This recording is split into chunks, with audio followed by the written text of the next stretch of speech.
Support comes from the Missouri Forest Products Association, providing more than 41,000 jobs in the production of wood pallets, railroad ties, white oak barrels, hardwood floors, and more. Details at choosewood.com. It's not distrust, it's just more of an unknown. I don't know what to expect if I go to that place. In the Gate District, I feel like you're kind of in the center of communities that run the gamut of demographics, and it's a safe place for all sides to kind of come to, and I would say, and to reconcile. But I have to say kudos to YouTube, right? Because I've got my arm in all the way inside of a cow feeling for the calf, and YouTube in my other hand, on my phone, and saying, okay. That's quite an image there, Steve. That's something. Sorry. But so you figured out farming. I didn't have jobs to offer, so I came up with this idea eventually that we would try to create as many jobs as we could. We roast our own coffee. There's a job there. We have a restaurant, of course, and all the jobs associated with that. Invested in a farm and raising the cattle, all the jobs associated with that. I'm Sarah Fensky. This is St. Louis on the Air.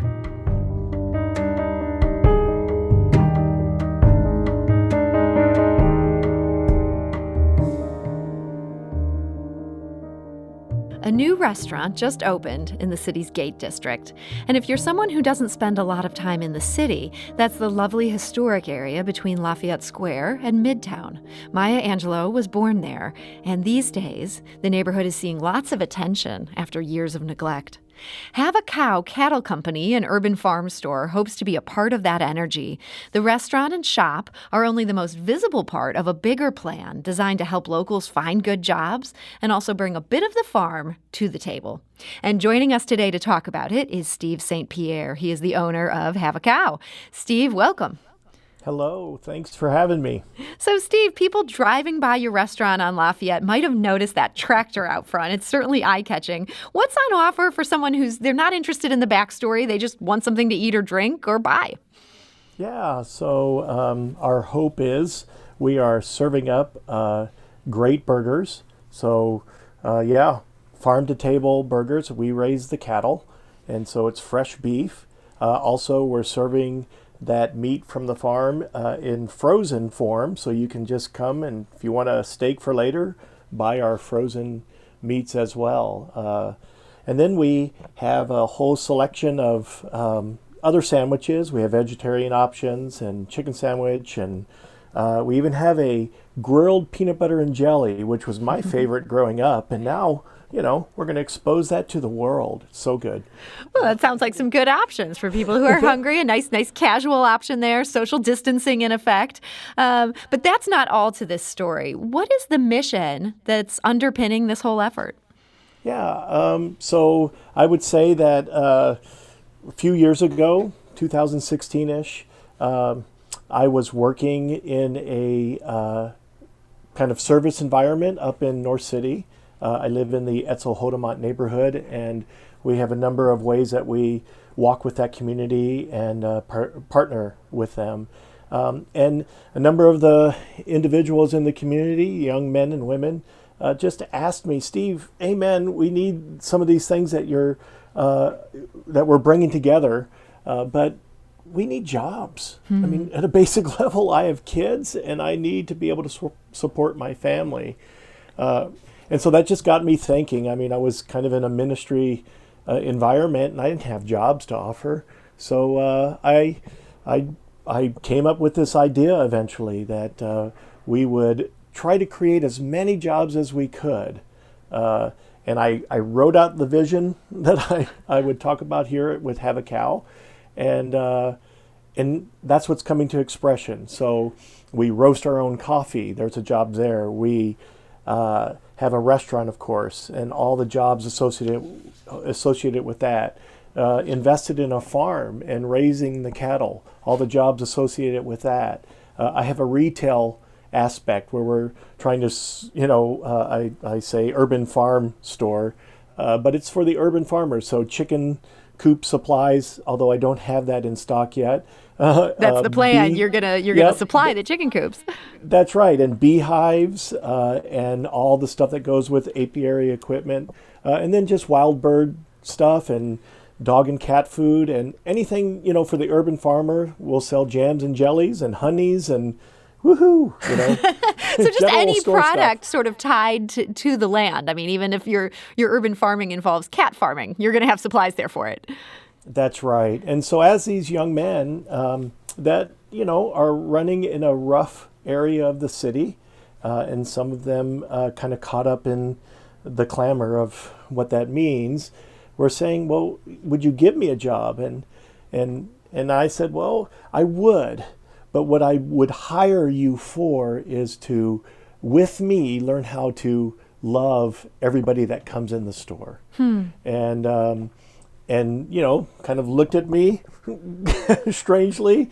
And I said, if we can't learn to love even our enemies in this city, we're never going to change. Nothing's going to change in this city. We can have all the kind of laws and in terms of the justice come from our government leaders. But if we actually, those are just on paper. If we don't live that out in practical forms, it's not going to mean a whole lot for, us as individuals. So that's the kind of subtitle of our restaurant. It's in the jawbone of the cow on our logo. It says, love your enemy. And my hope is that not only my employees and myself learn how to do that, but that my customers also, that there would be an environment of, okay, I'm going to give this person a chance. And that's really where the name came from. So it's not, don't have a cow, man. Don't be crazy about this. It's, we want you to get crazy. And getting crazy for what's right and in that sense, justice, it actually might cost you everything, right? And so we're asking you to love even your enemy. Lay your life down for even your enemy. And I believe it'll go well for you. And I told these young men, listen, when I had a business in the past, I used to steal employees from many fast food places that just, even though they were in this kind of rough environment to be happy, they treated me so well. And I would offer them a job on the spot because they had, in my mind, 80%, 90% of what it takes to be a good employee. They were willing to serve me. So anyway, and that's so the you're idea. kind of hoping people are going to come in and poach your employees. That's part of the idea here at Have a Cow. That is, we want them to do it after the lunch rush, but Have a little class.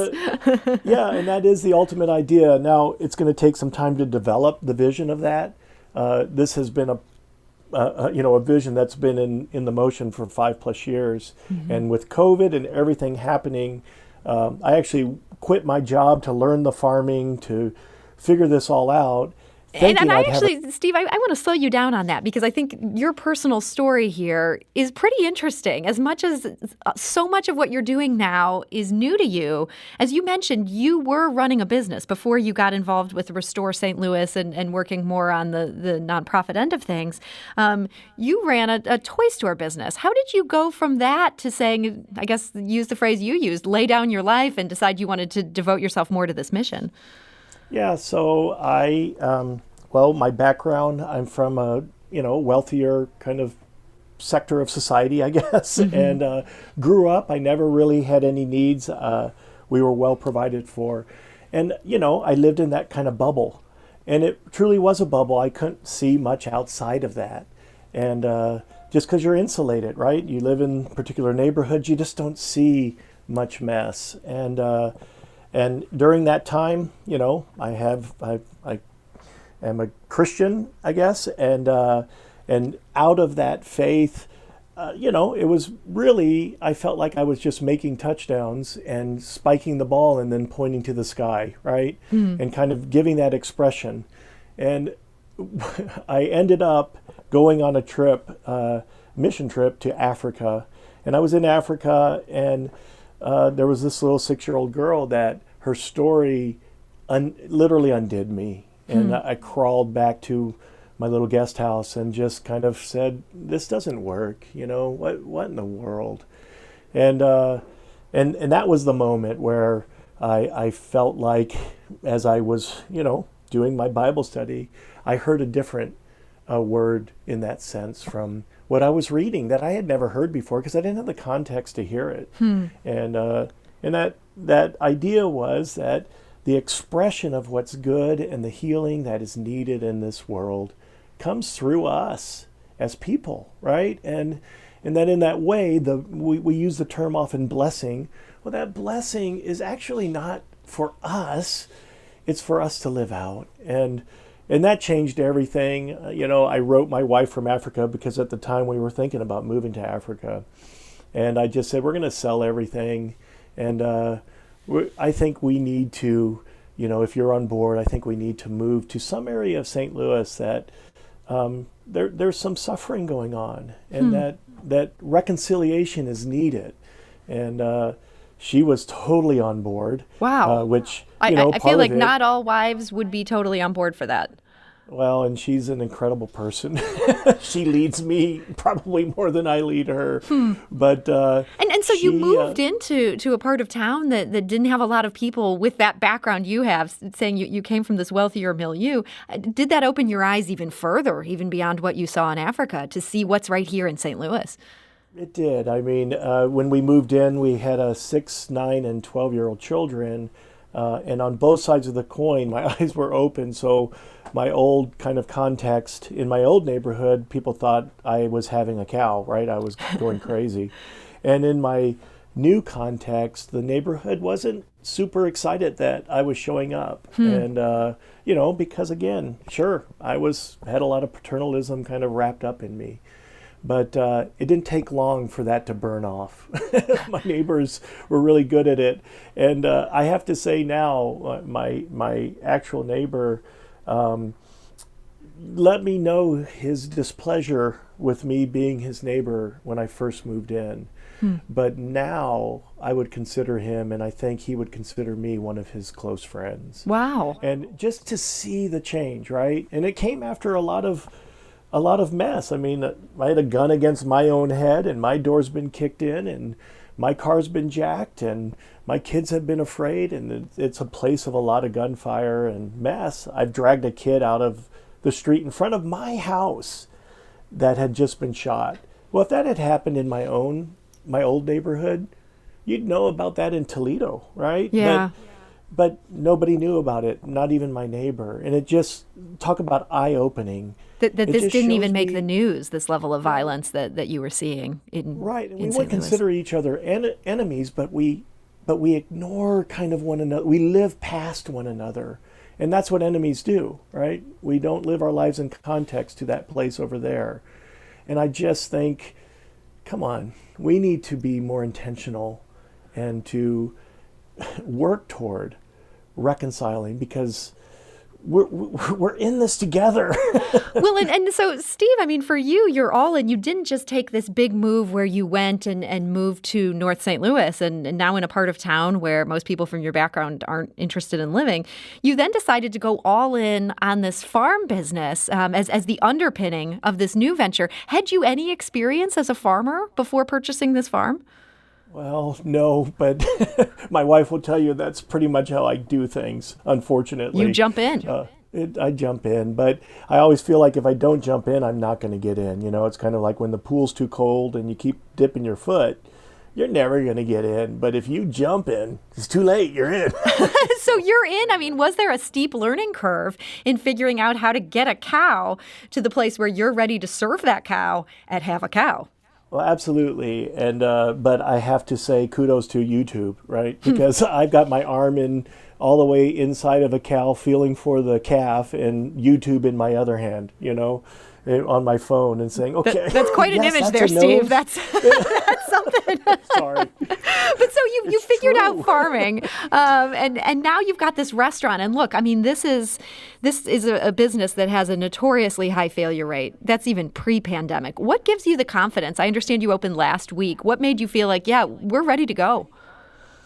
Well, really, it has a high failure rate? Nobody told me. I hope you're joking.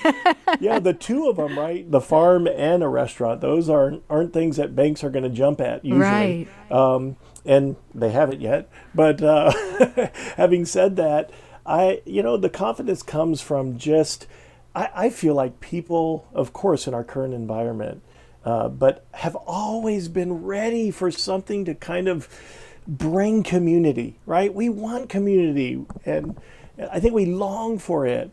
And so I just feel like if we can foster that in a business, it doesn't matter what it is, a not-for-profit, I don't know.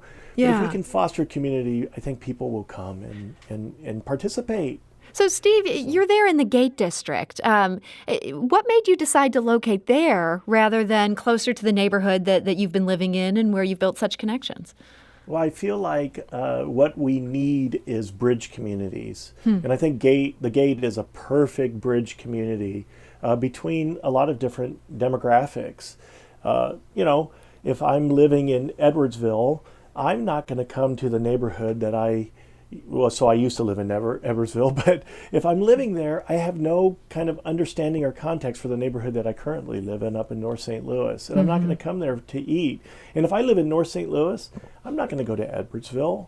There's a mutual kind of distrust between the two. It's not distrust, it's just more of an unknown. I don't know what to expect if I go to that place. In the Gate District, I feel like you're kind of in the center of communities that run the gamut of demographics, and it's a safe place for all sides to kind of come to, and I would say, and to reconcile.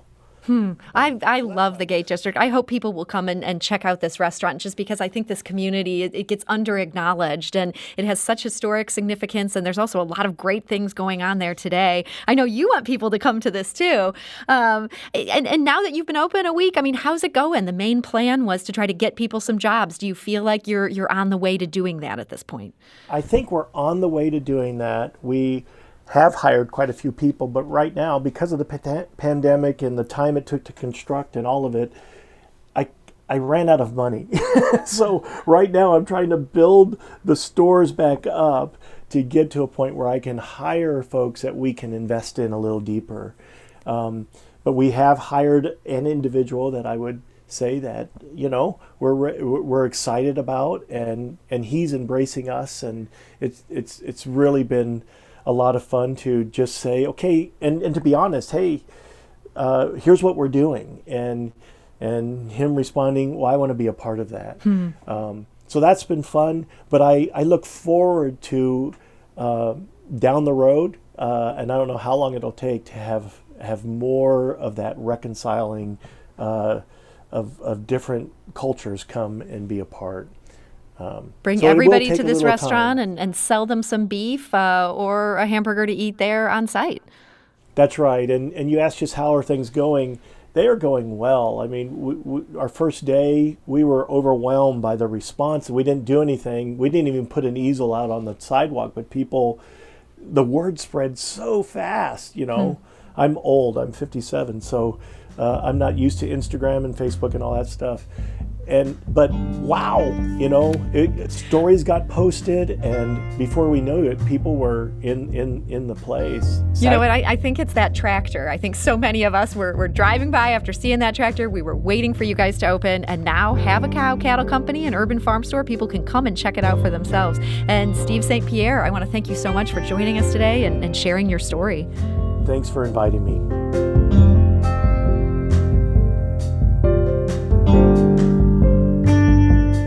If you learned something new from today's episode, consider leaving us a review and rating on Apple Podcasts on the App Store. It's the easiest way to help people discover our show. We appreciate it. Thank you.